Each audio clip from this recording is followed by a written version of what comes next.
Yo, what's going on? Good morning. Wake up, legendary. How's everybody doing? Hope everybody's doing well. I feel like I'm a radio guy. You see that big burst of energy I came in with? Cool. Let me know in the comments that you're here, that you can see me, that you can hear me, that everything looks and sounds good. And I hope you're ready for a really powerful session today. I got an incredible guest that I'm going to be bringing on. And this guy's really ready to bring the heat for you today. Ladies and gentlemen, Mr. David Sharpe. There he is. What's up? What's up? How are we today, Mr. Ryan? I'm doing good. I'm full of energy. I'm heated up. I'm ready. I'm ready to go, man. There you go, brother. You gonna run through a wall or throw something for us this morning? I could. Maybe. We'll have to save it for the right moment, but I'll see for what I can reach for. Something that'll do a little damage and give it a toss. You know what I mean?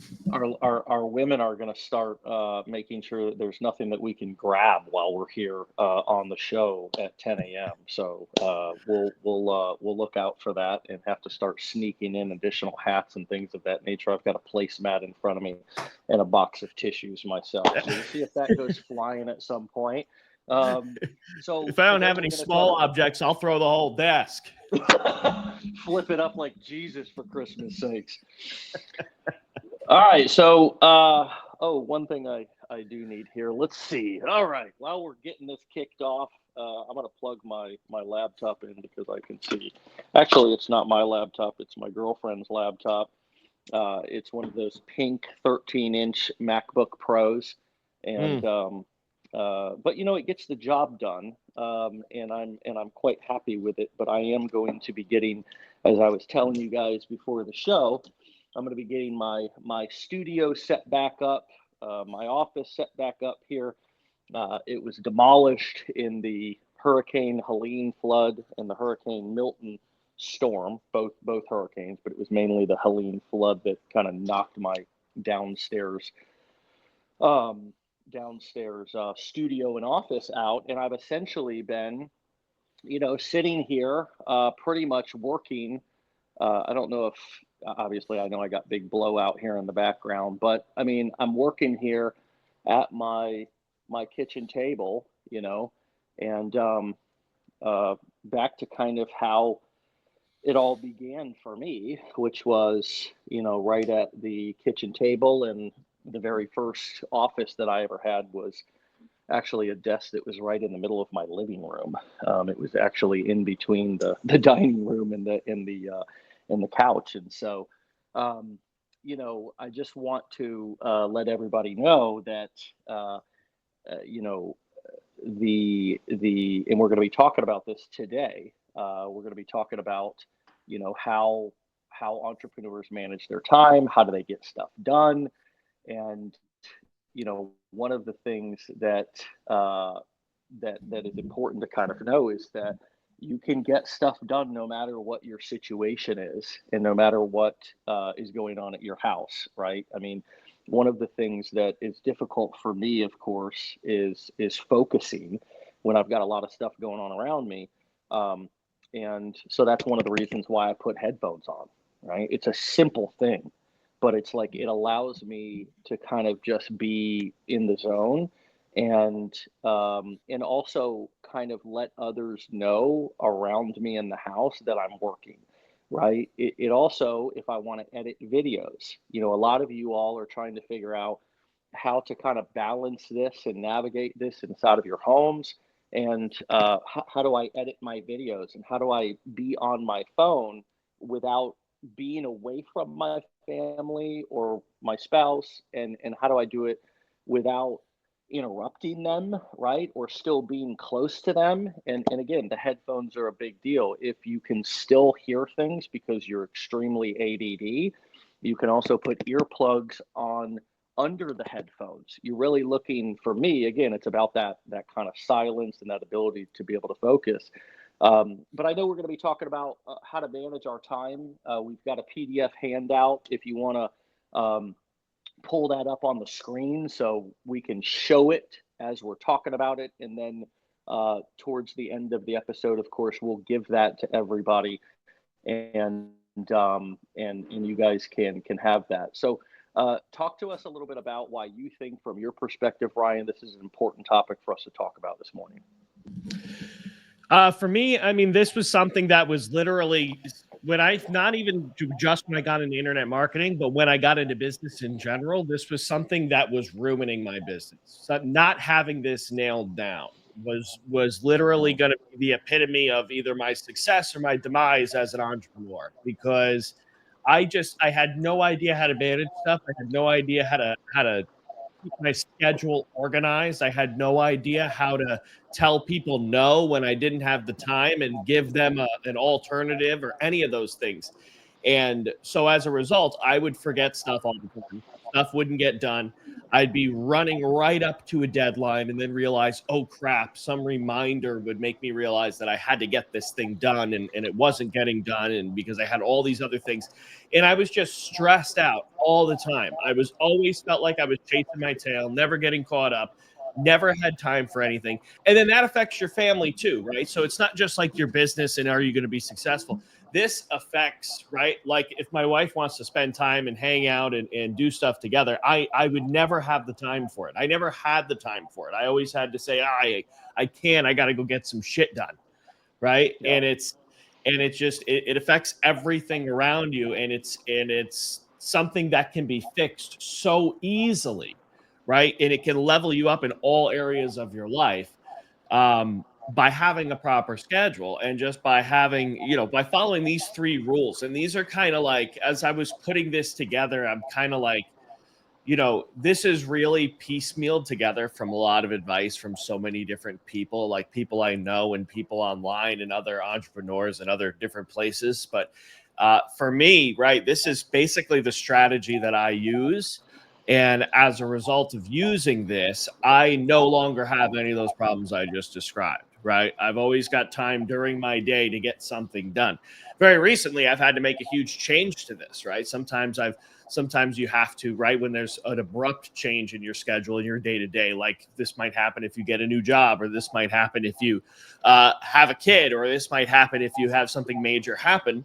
You've got to make some big changes, because otherwise, right, the original schedule is going to lead to some of those problems coming back. But that's what's so great about these three rules, is that I find that really it's the only thing you need to do to kind of optimize your entire life, time and schedule wise. And the amount of times I've heard somebody come to me and say, oh, I fell off. I haven't done anything in 6 months. I haven't worked on my business at all. Life got in the way. Oh my God, it frustrates me so much, because it's such a fixable problem. It's such a fixable problem. And, but people don't know how to fix it. So that's why I figured this would be a cool thing to talk about today. Well, I love it. And I'm getting some background noise. I don't know why that is. It's probably something on my end because I'm a tech idiot. But um, I like the focus formula here. I want to talk about some of the things that stand out to me that are important, and that I also implement. I love the act immediately.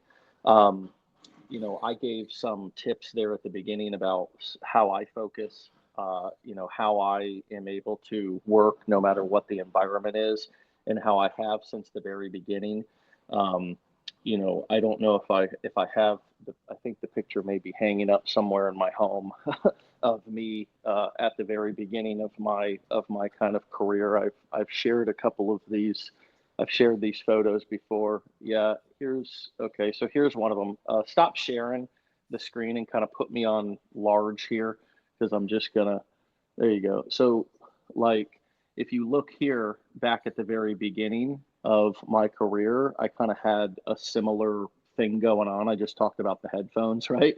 And so it was using the same philosophy, right? That was actually me with my desk. Here's the living room, or the dining room table over here.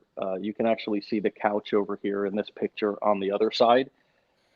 This picture's in black and white, but you can kind of see the couch over there again. Still got the headphones on, right? So I'm really dialed in. I'm tuning out distractions, and I'm focused. I'm trying everything that I can to stay focused, because I struggle with ADD myself. Have been diagnosed ADD, was put on Ritalin when I was a kid, and so not for long, right? Because I'm also an addict, and I think I drank a beer with one time, and something happened, and I stopped taking the medication, or they took me off of it because they thought it was a risk to my health or something. So, anyways, it's probably a good thing. It's forced me to find other ways to focus, and obviously, number one, act immediately is specifically at the beginning. I think number one and number four, act immediately and eliminate distractions, are huge. And then the key insight, learning to say no, right? It's like saying yes to the wrong things drains your time and energy. Protect your progress by prioritizing what truly moves you forward. And I feel like, these pieces go together really well, because I've learned that part of what was more of a problem for my ability to focus was not actually a chemical imbalance in my brain of being ADD and having a hard time focusing. It was what I was doing to exacerbate it by taking on everything, saying yes to things, and not learning how to say no. Entrepreneurship is about learning how to say no. And I really think that success and happiness in life as we get older is about learning to say no to things. And it's even more important when your time becomes worth more. As you're building a business at the beginning, your time is worth it's worth everything. It's worth it. Once you start making money, and you have to believe that you will, and you have to see that coming. And I almost would suggest that you assign a value to your time. Uh, Definitely something that makes you feel a little uncomfortable. $500 an hour, $1,000 an hour, and imagine if you had an employee inside of your business that you were paying that much, would you want them working and focusing on the things that you're focused on? And I think this is so much aligned also with what you said at the beginning of the show to kick us off, because we hear this all the time. We hear basically people saying life got in the way. Well, a lot of times what that means was you said yes to some shit that was not important, and that kind of took over and dominated your life and became a distraction. That's all that is, right? Because everybody has really difficult things that they're dealing with in life. Health issues pop up. We lose family members. I remember in 2023, my father was in the hospital for 90 days, and he almost passed from complications of an open heart surgery. And I was at the hospital every day.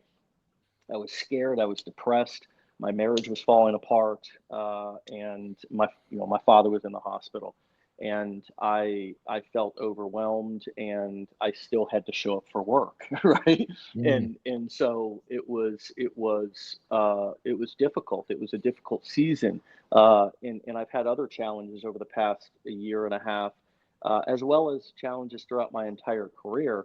That just because you have challenges in your business doesn't mean that you have to stop showing up. So learning how to say no to the things that you're obviously not going to say no to your loved one that's really ill that needs your support, right? So Right. there's going to be a bunch of other things in that day that you're going to have to say no to, and you're going to have to learn how to not be guilty about that. Yeah. No, I totally agree. It's a lot of for me, I think it was a lot of like a people pleasing type of thing, right? People would ask for help. I didn't want to say no because I didn't want to be disliked. I didn't want people to be mad at me or something like that. And that's just something you have to kind of get over, or change your environment. I moved 1,300 miles. I didn't realize I'd be talking about that as much as I do now, how I made this move. But for me, it was, like, I'd get a phone call. Hey, we're having a barbecue tonight. You should come over. No, I can't. I got stuff I got to do. And then next thing you know, the barbecue happens, and 6 people from the barbecue all in a row are calling you. Where the hell's Ryan? Tell him to get his ass down here. It's like, no, I don't want to hang out with you. I got more important stuff to do. Like, you're such a distraction. Like, there's so much pressure for me to do things that aren't in line with what I'm looking to do. Right? I've got leftovers in the fridge. I'm going to eat that, and I'm going to keep working on my stuff here. Like, if I give up this one evening that I have where I know I've got all this extra time, to work on this and start making progress, that's going to be a huge setback for where I want to go. I can't go to your barbecue. I can't do it. I've got other things that I must do that I can't, replace with what I have to do, like working on my business the next day and the day after that. And right. Because I had another business I was also running. I had other customers that were relying on me to run their businesses to get their stuff fixed when I was a mechanic. So I had these windows of time when I was able to work on my business. So if I kept saying yes to all this other crap that people wanted me to do, even my own parents, they have a farm. They needed help with stuff. They wanted me to come and stack bales of hay. And it's like, no, like eventually I started telling them no. And then that led to me moving and getting the hell out of there because I'm not going to live the rest of my life with people bitching and complaining that I'm an asshole that doesn't want to come and help, because I'm trying to work on my own things, right? And that's kind of what it turned into in a sense, right? So that's powerful, dude. That was one of my solutions, right? It was a major solution. Now, I'm not going to make it sound like that was the only reason I moved out of New York. There was a lot of reasons to get out of New York. But as everybody else from Florida who's also from New York will tell you, but that was one of the big major motivators. That was something that made it a whole lot easier, right? I didn't feel like I was losing big time by moving away from family and friends. It was a huge gain for me. It was a big up. It was a positive thing for my business and for my life. So that was one of the reasons I was so easy for me to make that decision. But yeah, that's one of the hardest things is just not saying yes to crap that's not important. And I was doing it nonstop and it was making my life hell because every time you say yes, it just adds something to your schedule. Even to my customers in that business, that heavy equipment business I had, right? Once I got in the beginning, I couldn't say no to anybody, right? Because I needed the money. I needed the business to work. So it's like, I said yes to everything. Boy, would I realize what a mistake that was, because I became known as this guy who will do anything. So people would, kind of take advantage of that in a lot of ways.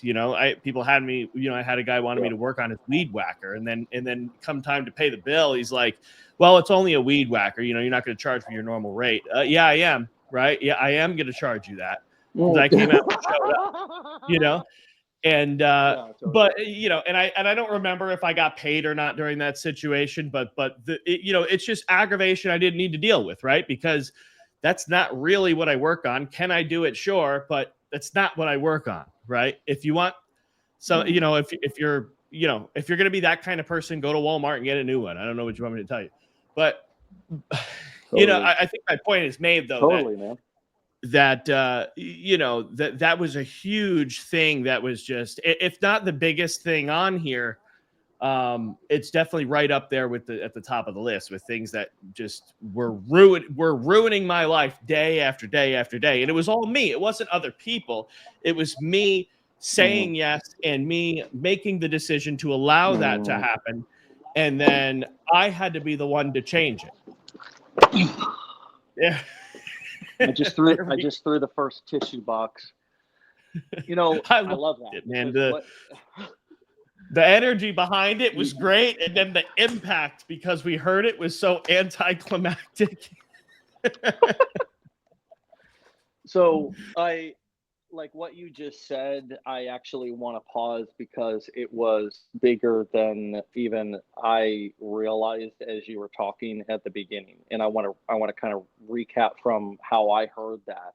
What I just heard was the willingness to be extreme for your own prosperity and for your own survival and for your own life. And what I believe that we need to be, and I know this, in order to be successful, is you do have to be extreme.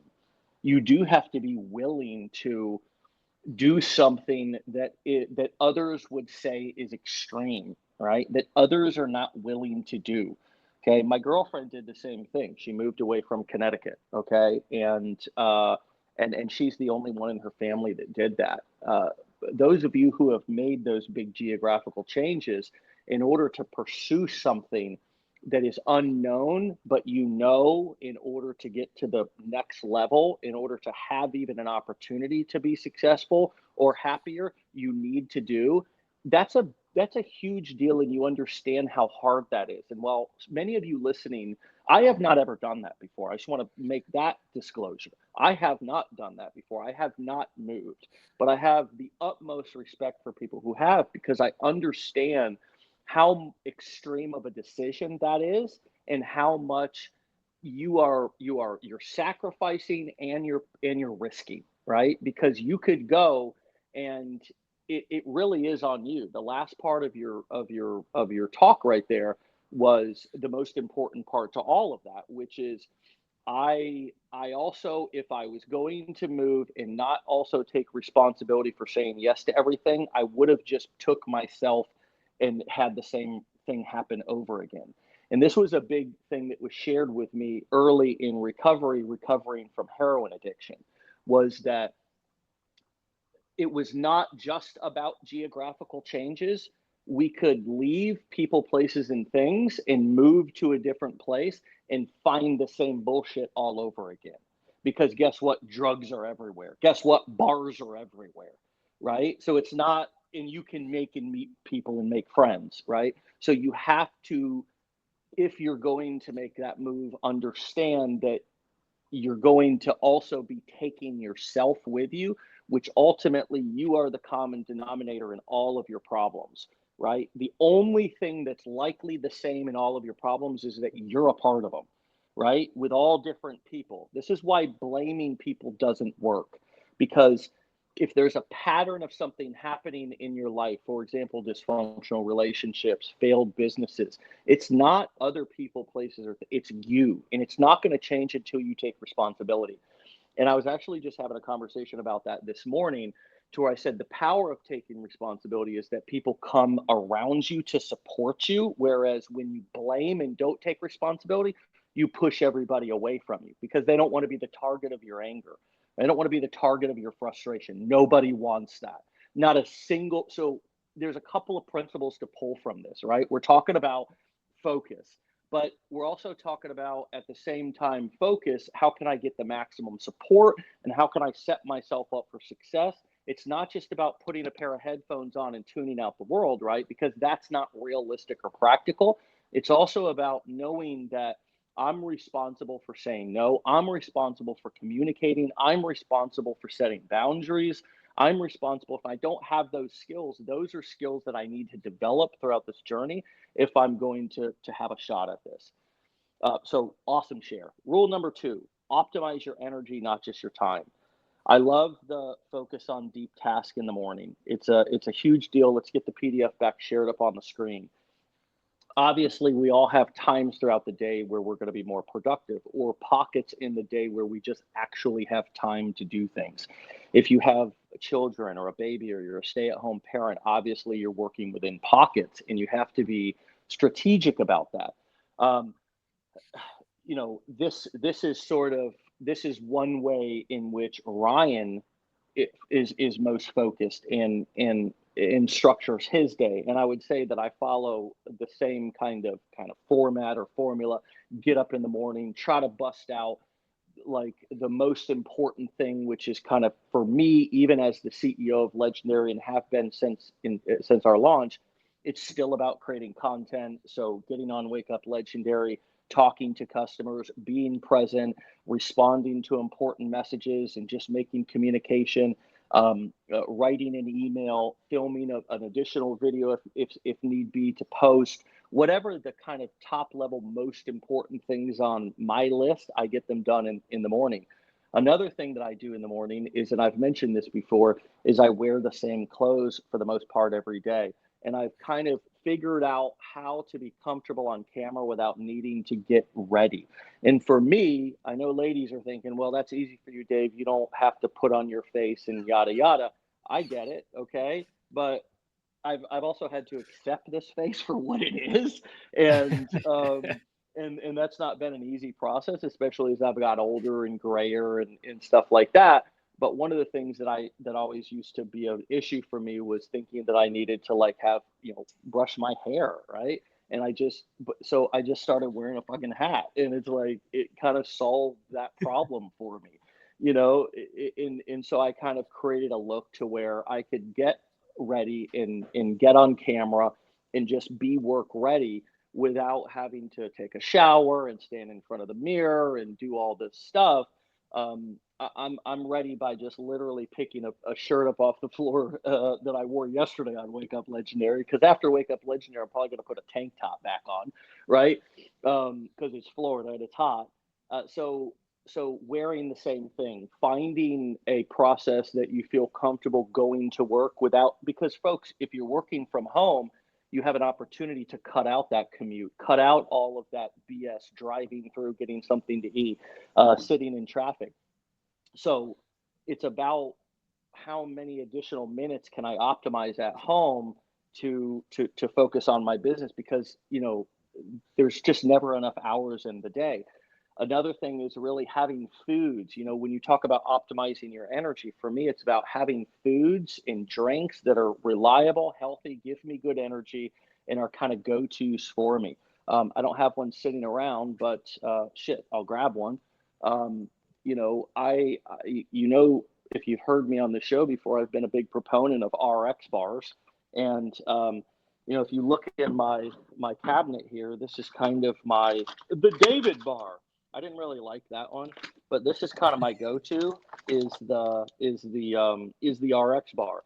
And for the longest time, it was these chocolate sea salt ones, 12 grams of protein in the bar, 210 calories, and all of the ingredients are right there. So I know it's healthy. I know what I'm eating.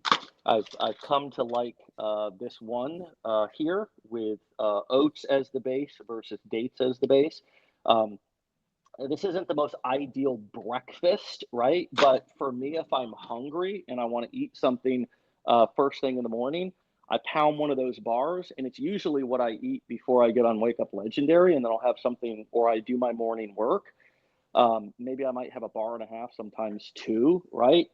Obviously, if there's something else for breakfast that my girlfriend cooks or something, I'm going to eat that. But I want to have a system, and I want to have things that I know that are there for me that I can make. And I'm not one to want to personally cook a big meal in the morning and then have to clean all of that up. Now, some of you have children in the morning and you have to get them fed. And the same thing. I've already got up, made sure my kids were fed this morning and taken them to school, and I'm back, right? So all of that's already happened. And I had actually oatmeal this morning with my girlfriend. She made it. But, we also have things that get them fed. Sometimes they're pre-made the night before. We've gotten into making boxes for them and pre-making meals for my daughter to eat before she goes to dance, so we don't have to drive through.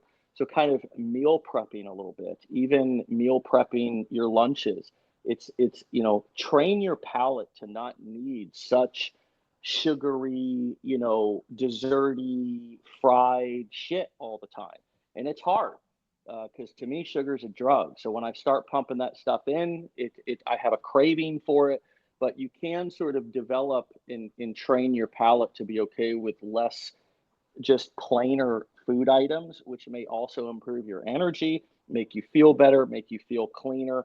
Of course, exercise is a huge part, but I'm obviously not a fitness guru. I just like to try to stay as healthy as I can, especially being in my 40s now.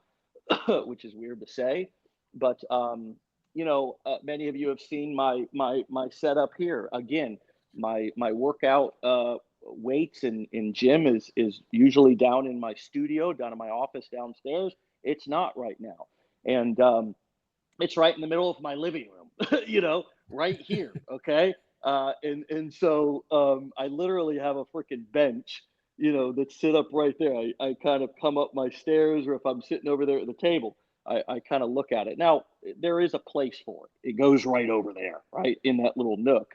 But the point is that I get it in where I can fit it in. And last night I had a t-ball game with my son. So it was work during the day. I didn't work out, and I wanted a late night snack because we had just put the kids to bed, and I had some chicken, had some rice, had some broccoli. My girlfriend whipped me up something. And while she was whipping it up, I just threw on a little show for us. And I just did a quick little 15-minute workout just to get it in. Right. So it's also about creating convenience within your home and optimizing your entire home to have the things that you need. This is a big deal for me because I'm not like huge of going to the gym every day. I don't want to have to order Uber Eats out every day, although I have relied on that at times. And so it's about convenience. It's about having these pieces readily available where I can sort of reach for them, and also, having clothing items and things that are consistent, that I'm not spending a bunch of time getting ready or spending a bunch of mental. I think for me, the time is important, Ryan, but it's also as you're talking about it, that the energy drain from the mental work in gymnastics that I'm doing of trying to figure everything out in the morning. Yeah, and I think like leveraging passive time, like you just said, while you were waiting for food to be ready, you got a quick workout in, right? I think that's a lot bigger than what a lot of people might have received it as, because that's right when you get somebody or even yourself when they say or you say, I don't have time for that. Really, people most likely just don't know. They're choosing not to figure out if they have time for it. Is the way I interpret that. When in fact you really do, right? That 15 minutes is enough time for you to get a workout in. I did a workout plan that I obviously didn't stick with, but I started one in the beginning of You're 2024. 28, brother. You're 28. You still got time. But tell us. Time hasn't frozen. I'm going to be 30 this year, bro. Oh, 29. My bad. I'm sorry. No, it's all good. You're a freaking The spring chicken. You're a child compared to no. this old gray man. But my point is though is that a lot of times people don't even know if they have the time or not, right? And it's almost just like a cop out to not have to do something they want to do when in reality, right, if you've got windows of time, right? So organizing things in your life so that it's super easy to do really productive stuff quickly when you have a moment. A lot of the times when me and my wife go somewhere, she'll drive, which is kind of unusual to people, right? Normally the man drives. Normally actually she drives because I'm doing stuff in the passenger seat. I'm busy, even if I'm right. And, I might be doing content research. I might be writing an email. I might be answering emails. I might be right. But it's a perfect opportunity. And for me, I'm so deep into it, I actually get a little bit frustrated and feel kind of guilty sometimes when I know I'm wasting potentially useful time. So it's just a system that we have. It's one of the things that worked really, we work really well together in that aspect, in that it's like, hey, could you do this so I could do this? It's never a problem because we both totally get it and we totally understand. Same thing happens in the other direction. Right? Sometimes there's a lot of things she needs to get done, and there might be some things she's normally going to do. And she'll say, hey, can you do X, Y, and Z? Because I really need to keep going on A, B, and C. It's no problem. Right? And that's kind of just our dynamic. And it's great. And it works for us. So that's my point, is just kind of where can you look around and see how can I implement ways or put things in my environment that are going to make it very easy for me to get these windows of time if I have none, right? Can you sit in the passenger seat instead of the driver's seat in some instances as well and get that work done there, right? It's a huge thing.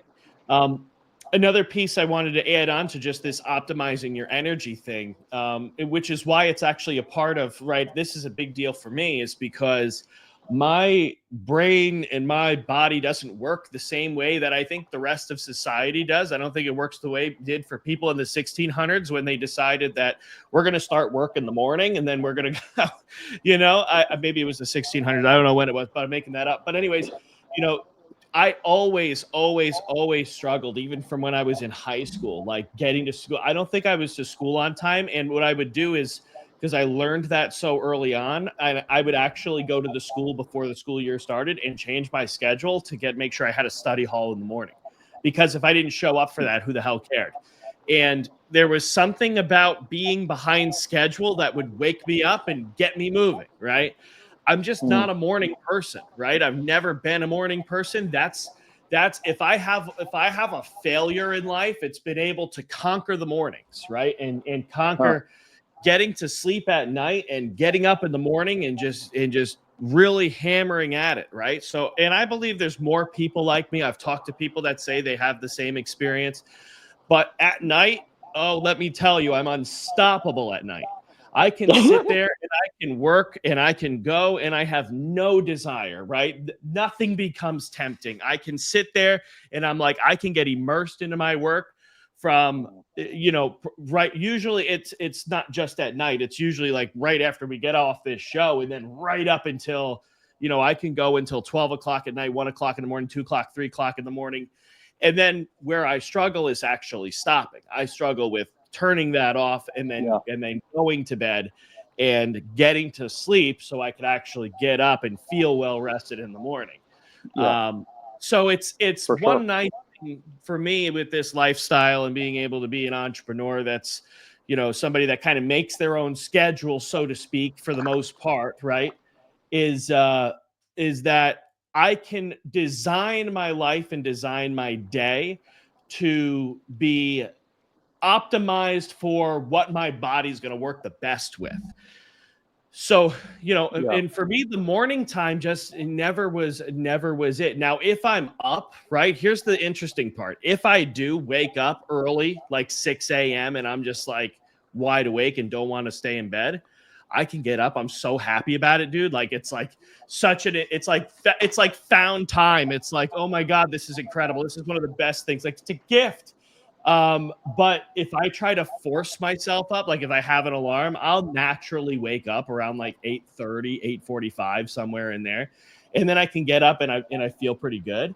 But if I try to force myself up at an early hour, I just wind up burning out early on into the day, having to take a nap or something, and now the whole day is just ruined. So it's Yeah. it's interesting, right? So are you able to do that? Are you able to optimize your life based on how you operate time wise, right? What does your internal clock tell you to do? Are you Yeah. able to do that? And can you optimize your life? Maybe that even means, if we want to be extreme, right? If you are more productive in the morning, can you take a second shift somewhere? Let the employer get your low energy hours and put your best focus into your business in the morning and into your family and things like that, right? Hmm. That's how I would approach it if possible when I was looking to get started, right? I would move things. That's when I did get up early. I did get up early and go and do those mechanic Yeah. jobs. That way I had my evening to work on my business because I knew I'd be able to stay up for hours and hours and hours. Yeah. And I love all of that. One final thing for me on the energy strategies is also paying attention and looking at your actual health. For example, I had sleep apnea for years and didn't know it. Didn't know it.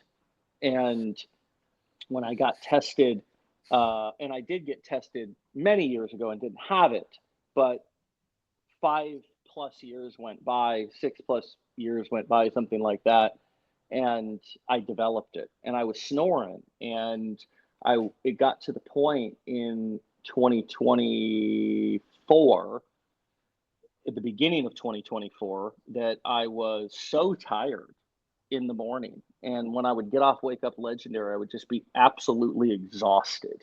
And I thought, hey, this is normal. I mean, I'm putting out a lot of energy on Wake Up Legendary. I'm interviewing people, whatever. I'm getting my kids ready, taking them to school, and this is normal. I'm getting older. Well, it wasn't. I had I had severe sleep apnea. I had 40 something events that were happening per hour, if I remember correctly, my test results. I was stopping breathing or had shallow breathing 40 something times per hour. And getting that test and actually getting the proper treatment, which was a BiPAP machine for me. But a CPAP is what most people use. BiPAP is just it just, from my understanding, allows the air to flow more easily as you're exhaling, or excuse me, as you're exhaling. because I believe a CPAP only blows continuous air. It doesn't matter. A CPAP has been helpful in saving lives. The bottom line is that I got the right treatment. Okay, and it was simple. I didn't even have to. Go through a doctor, although you can certainly do that. I just went on to Lofta, Lofta. I ordered their at-home test and they shipped it out to me. The at-home test, it was only $150 or so to figure out if I actually had sleep apnea, which of course I did. And then you can buy the machine. You can talk to your doctor about getting you can take that once you understand what you have, and find a solution. For me, I bought the machine through Lofta, right? And then I submitted the bill to my insurance company after I paid for it because I wanted to get it as soon as possible. And obviously it was like, I had all the same excuses and things in my head that I hear people all the time. Oh, I could never sleep with one of those masks. Well, you can if you're dying in your sleep. You'll figure it out, right? If you're waking up and you have no energy, like, you don't know what you don't know. You don't know how good you could feel until you get that solved. And it's sort of the same thing with a business, right? You don't know how good life can be until you actually develop these kind of strategies to where you can give yourself a chance to be successful and you can totally change your life, right? These are the things that are life changing. Getting your labs done, actually just getting some blood work done. It's not always just about going to the doctor when you're sick. It's in my opinion, it's about trying to optimize, trying to figure out. There's a lot of talk nowadays about the hormone enhancements, right? Where people are taking their testosterone or their hormone levels and they're getting supplemental treatment, which is boosting their energy, boosting their sex drive, boosting everything, right? So these are some of the things that I've found. I don't have to get up every morning at 6 a.m. and jump right into an ice bath and be extreme and meditate for an hour and read 30 minutes of a book. Like, these morning routines that I hear people saying are absolutely ridiculous. And they're absolutely not what they did at the beginning to become successful. They may be things that they're doing now that they are successful and have time, but to be successful, it's about just the simpler stuff that we're talking about right here, the things that are more accessible to everybody, and they're something that everybody can get on and do and start looking at and looking into right away. Moving on. Number 3, schedule everything.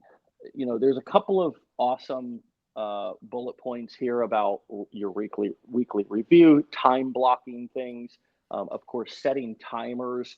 I've used different things in the past, website blockers that block, I can't remember what it was called, but that block my ability to get on social media or any distracting website for whatever time I set. But developing the ability to just have one browser open and set your own timer on your phone is something that is the cheapest and most effective way to just begin to kind of time block or sort of, just tune out distractions. Like, if you have 15 windows open, you're not going to be able to be focused on the task that you've scheduled to do at that time.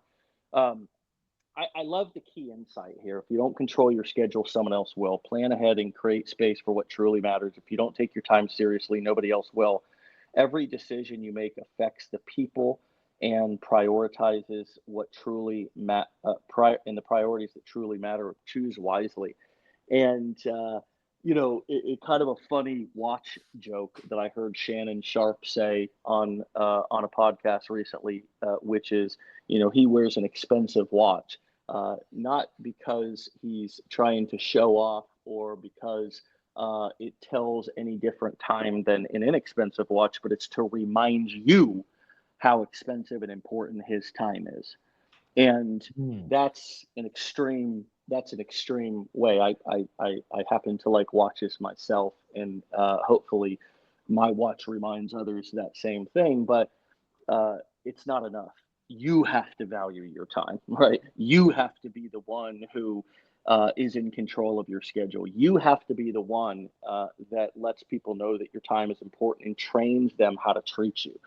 You know, a lot of people get on the phone and get stuck on the phone and are resistant to texting and things of that nature. And and a lot of times that is one example of a way in which you can blow an hour. Somebody calls you, get on the phone, and you allow them to sort of just steal your time, suck your time right out of your day like a freaking time vampire. And there's some strategies that you can use to be able to set some kind boundaries. I don't like to use the word nice, because nice people, nice guys, unfortunately do finish last, and that that phrase gets misused. The way that I like to use it is that in this sense, if you're people pleasing, you're never doing anything for yourself. You're not taking care of your own responsibilities. And so nice guys and gals do not get their needs met because they're always prioritizing everybody else. And you have a need. You have a need to have a business, to have income. So you have to prioritize that. You have to train people to wrap it up. If you answer the phone, I've got about 5 minutes here to talk before I've got to jump on something else, or I've got a meeting coming up, but I can chat for a minute. In a nutshell, tell me what you mean by that, right? Can you explain that in a couple of sentences so I can have some better clarity about what you mean? You can add those in a couple of sentences. I have 5 minutes. I have a meeting coming up. You always should be busy. Even if you're not busy, you should make something that you're going to do in 5 minutes so you can let people know that you have limited time. If you don't value your time, they are not going to value your time. They don't care. And it's not because they're, quote, mean people, right? It's that humans are naturally selfish. They're naturally interested in getting their needs met. And unfortunately, we use other people. Humans use other humans to get their needs met. And so people will hold you hostage, man. They will literally hold you hostage if you allow them. They will hold you hostage and tell you their life story, right? I saw this funny meme the other day that if I've said that's crazy twice, it's time to wrap the story up, dude. Because I'm not with you anymore. Like this isn't a two-way street. And I think it's also important it's not a dialogue. This is a monologue. This is a State of the Union. And I just am standing in a grocery line with you here, or we're just acquaintances, right? Why am I on the phone with you right now listening to all of this? It's also important, I think, in terms of just this taking control of your schedule, scheduling things. It kind of fits into valuing your time, is also who are the people in my life that are the time vampires. It's not that I need to be mean, right, or unkind, but I can limit my access that I give them to me. I limit that access. I begin to, take more control over my domain, right? Some people will let anybody in their house, right? And then they're in their house and then people won't leave, and or a neighbor or something. Or I hear this a lot. Yeah, I go to the gym and I can't get anything done because everybody's talking to me. What? Right? It's like put your headphones on and be unavailable. Be unavailable. I'm not available to talk right now. It is a vibe that you put out there. It is a vibe. And you can have different vibes, right? Like if I'm at the gym, for example, or if I'm somewhere where I'm trying to get something done, if I'm at a coffee shop and I went there to work because it's loud at my house, I need to have headphones on. I need to be dialed in and looking like busy, not like making eye contact with people. How you doing today? Because people at a coffee shop are usually there to like relax and chill. You're there to do something, right? You're there to get something done. So it's not that I always have to have the vibe that I'm unavailable, but it's because when I'm hanging out and I'm being social, I'm totally available. And I don't have the vibe that I'm unavailable. But it's about really knowing and being aware of the energy that you're putting out to other people so you can avoid finding yourself in these situations where you're feeling like you're powerless or you're being held hostage by somebody. and you end up getting frustrated and resentful, and all of that can be fixed. It's sort of like being married or in a relationship and not putting out vibes that you're available, right? It's like really a simple thing, but some people lack that self-awareness. I would Did I just Your camera went off, but we can hear you. oh, okay. Yeah, so it's like mostly dudes, I think, but I'm not gonna like I'm not gonna let women totally off the hook here, but it's like a lot of dudes struggle with this, right? Like stopping flirting, right? When you're in a relationship, it's like it's about the vibes that you're putting out, right? Are you putting out vibes that you're available? Do you have good personal boundaries? It's the same thing. You have to be aware of the vibe that you're putting out at a time where you want to be focused. The same thing goes in your house. I'm not putting out the vibe that I'm available right now. And I've also communicated to the people inside of my house that I'm working and that I'm focused until, and this is, I think, one caveat to that is, hey, I'm going to be focused for the next 20 minutes, and even set a timer, especially if you have small kids.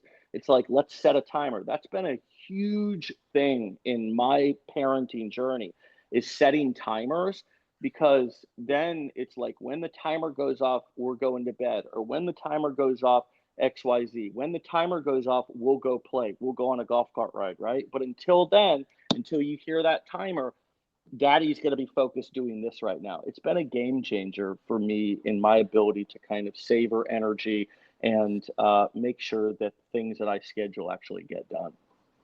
Yeah, and being so direct with the communication, I mean, it's such a godsend. It makes your life so much better. Like, especially when you're living in a household and you can kind of get everybody on the same page with that communication, because nothing's worse than like a mixed signal. I think it was not the most recent time, maybe when we were filming content or we were at the ranch and we were talking about this. You and I were.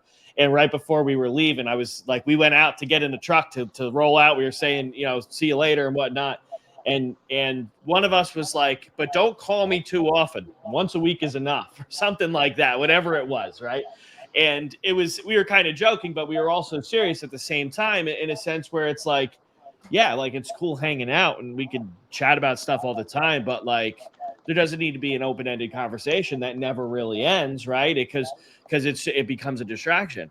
Hopefully everybody understands really what I mean by that. But anyways, it's interesting. But yeah, and just having those boundaries in a very clear and direct way, so there's no confusion. Like when my door's closed. Now I don't have kids; it's just me and my wife here. But when my door's closed, she knows that. Like, because for me, if I get interrupted, if I get distracted, I'll lose momentum, right? I'll have to get back into what I was doing, especially if whatever distracted me requires me to get up and move. But if I can stay really immersed in the work that I'm doing or in whatever it is I'm trying to accomplish, it's like tunnel vision for me. It's like I'm channeling my inner ADD into just hyper focusing on whatever that thing is. And it works for me. It does. It works extremely well. What I noticed, though, was that if I was in an environment where those distractions were very easy, it would impact my ability to be productive and get stuff done. And one of those things was, my wife coming up to share something with me or show me a funny thing she saw online or any of that kind of stuff, right? Just normal, regular, just small talk or whatever it is. So we set a boundary, right? We implemented a rule and we're both on the same page and there's not a problem with it. And it was an easy thing to communicate, which is if my door's closed, I'm unavailable. If it's really important, knock or ring my phone because I'll see it go off. If my door's open, then you can come over and talk to me.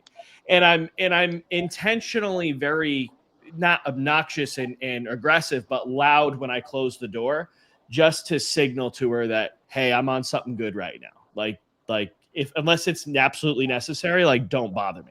Or it means I'm on Wake Up Legendary, I'm on a support call, and if you walk in here, everybody's going to see you on my camera. But outside of that, right, it's mainly right. This helps me focus and get more done a lot better.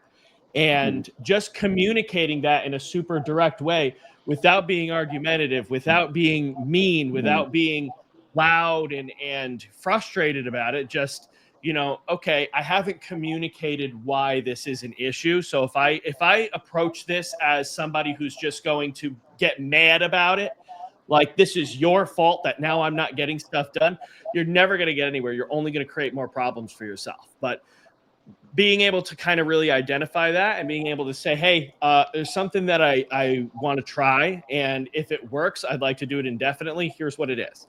And just communicating very clearly and directly what it is. And then you'll get what you want 90% of the time, because they see the value in why you're suggesting something, I think.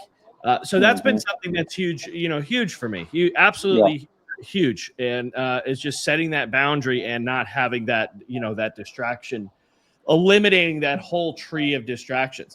And then when I do have time, when I am available, that's when we cover all those things. And it's not like it's all day and I'm just never available, but it's, it gives me that opportunity to really, stay in the zone, stay in the tunnel, and just get a lot of stuff done. Yep. Love it, man. Top of the hour. So much value in this episode today. Remember, we upload all of these episodes up onto all the major podcast platforms. Just type in Wake Up Legendary. You could also rewatch this episode right here on the Facebook page that we're streaming it on. We also upload them to my YouTube channel. If you all want help staying accountable to implementation, not just to learning, not just to building funnels and hiding behind technology or staying stuck in your limiting beliefs, but actually holding you accountable to implement and execute, we will gladly offer you an accountability coaching call and talk to you about our accountability coaching program, which is a 6-month program, and it does come at an investment. And if you're serious about getting stuff done and making real professional and personal progress, it will be well worth it for you. And it has been for all of the other clients inside of the program. The customer and client satisfaction has been extraordinary with our accountability coaching program. And you can email me at dave@legendarymarketer.com about that. Ryan, let's wrap, brother. It's been a great episode this morning. Good to see you one more time with the tissue box. There's something really hilarious about the tissue box, man. Yeah, it's a light cardboard box. It doesn't quite have the same effect as the hat. So we'll end with a hat thrown, as we always do, up against the sliding glass door over there. My friends, get out of here. Have a fantastic day. This is Dave Sharpe and Ryan Halper coming to you live. And the show's a wrap. Get out of here, my friends. Have a great day. Peace.